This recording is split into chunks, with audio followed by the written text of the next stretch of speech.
Alright, hello everyone. Welcome to my screencast. Because I am not yet teaching in a classroom, I don't have any lessons really to teach you that I have once prepared for students. I thought, however, I would take this opportunity instead to teach you about the platform that I use to build websites. I am going to be showing you how easy it is to create your own website for a classroom. Obviously, this presentation will be geared towards the classroom, but this lesson can be applied to any profession, really. I will be using another application to record my screen, as I cannot manage to get Screencast to record my apps while they are in full screen mode, as you can see from the recording. So the website that I do use to build my websites is called Wix. And what I love about Wix is that you don't have to be a mastermind with computers in order to build your own website. So as you can see, I will have my presentation on the left-hand side of the screen, but the majority of the action will be over here on the right side of the screen. So in this presentation, I will be going over the main features that you would need to get started with this website and give you a brief overview of how to use the website. So, without further ado, let's talk about the features of Wix. So what I love about Wix is that there's already a wide variety of themes that have been pre-built for you. So if you don't feel as though you want to start from scratch when you're building a website, you don't have to. The next feature that I want to talk about is click and drag website editing. So if you know how to click and drag, you will know how to use this website. Wix makes it very simple to add new elements to your website, such as things like text, music, pictures, and even videos. So you also have the ability, the third point here, to add your own personal domain name to the website. So a domain name, if you don't know, is just a website address. Personally, I use the service called GoDaddy to purchase my domain name for the site that I run called insideparliament.ca. So if you wanted your website to be, your first name, last name, .com.ca, you could check if it's available on any domain name purchasing website. Another really cool thing about it is updates to the site are done immediately. So anytime that you want to make a change, those are made in real time as soon as you press the publish button. So for example, if you were, let's say, publishing the night's homework, you could publish it right after school is over so your students have access to it immediately when they get home. Another thing, as I mentioned earlier, you can add your own elements to the website. So if you did want to add things like pictures, movies, music, things like that, you are able to add your own media to really make the website your own. And the last point that I have here is sending out monthly newsletters. So there's an app that you can actually put onto your website that will allow you to send out monthly newsletters to the people who decide to subscribe to that newsletter. So that can be other teachers, parents, students, really anyone. That you can fill in some information, and then monthly it gets sent out to them so they can understand what's going on in your classroom, what you've done over the last month, maybe some review. Who really knows? You can really just make it your own. So those are some of the main features. There are probably hundreds of more features that I'm missing, but you are able to explore that if you decide to use this website here. So these are the quick how-tos that I'm going to be going over with you in order to create this website, or create any website really. So we're going to be going over how to create an account, pick a theme, how to edit that theme. I'll give you a tour of the user interface. Sometimes I might refer to it as UI, which is just the short form for user interface. How to add apps to your website, and finally how to publish your website. So without further ado, I'm going to move this over here.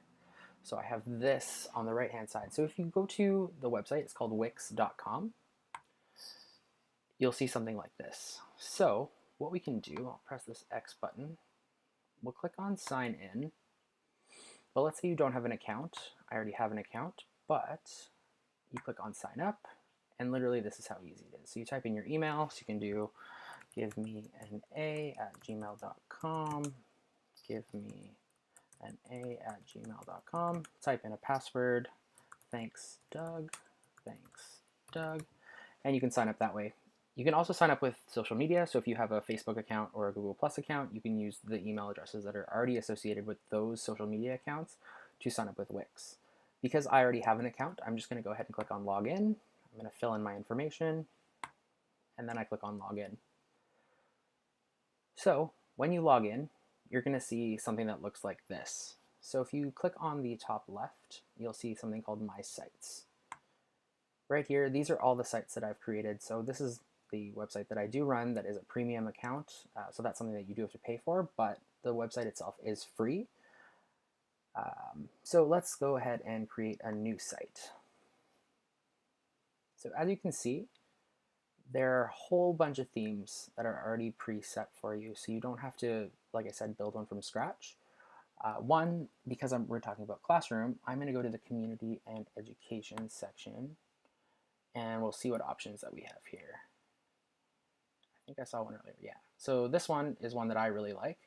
So let's say you want to pick this theme. So I click on Edit, and immediately what it will do is it will bring it into this view here. And this is actually going to allow us to edit. Oh, there's a new Wix editor, perfect. So edit the site that's here. So in this section, so let's say I want to move this around. So it's easy as that. So you can click and drag, or if you don't like that there's a picture there, you can literally just move your website around and make it pretty much your own. Another thing you can do is I can double click on any text box and I can say anything that I want. So if I want to say Mr. Burt's Classroom Homework, and then I can list the homework from there. So you'll see a lot of different buttons here. Personally, I don't pay attention to a whole lot of these. I usually just click on the X. But the left-hand side is really what I would like you to pay attention to. So if we click on background, self-explanatory, but it will add a background to your website. So let's say you don't want this to be, white. You want it to, pop, have a cool background, or maybe just a fun color. You could do that. And literally all you have to do is click. And it will automatically apply that to your website. Personally, I don't like the idea of having a picture there because I find it doesn't look that nice, but maybe a nice fun color. Probably not orange.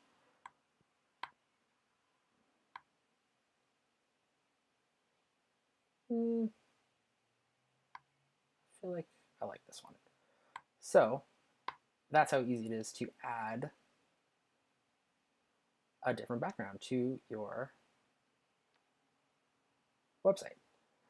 Another button that you have right underneath background is the add button. So on the add button, you have a whole bunch of things that you can add onto your website. So there are definitely popular ones. So you have things like text, images, you can add a whole gallery, and a gallery, as you can see, is on the right hand side of your screen right now, the 6 images. So that's what a gallery would look like. You can also add buttons to your website. So if you want, a button to say, oh, like click here for your homework, let's do it. We'll make it very large so that the kids know that they have to do their homework. And then I double click on that. What does your button say? Click here to download the homework. Oh, it would help if I could spell. Click, okay, well, see, this is where you gotta play around with it. The homework. There we go. And then from here, you can add a link. So from there, it will give you several different options. So if you want it to be on a page, you can say, okay, I want it to go to, let's say, I have a page called Parents, or I can go to a web address. So if I have another website, like watch this YouTube video, I can do watchyoutubvideo.com/watch this video. It's not a real video, but whatever.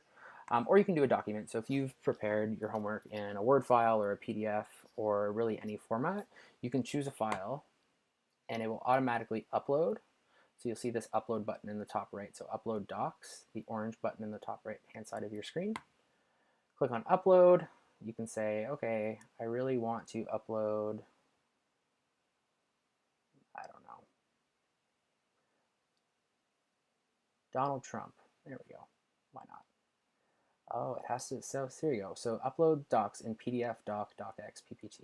All right, so I don't have any one of those. I mean, I'm sure I do, but I can't think of one right now.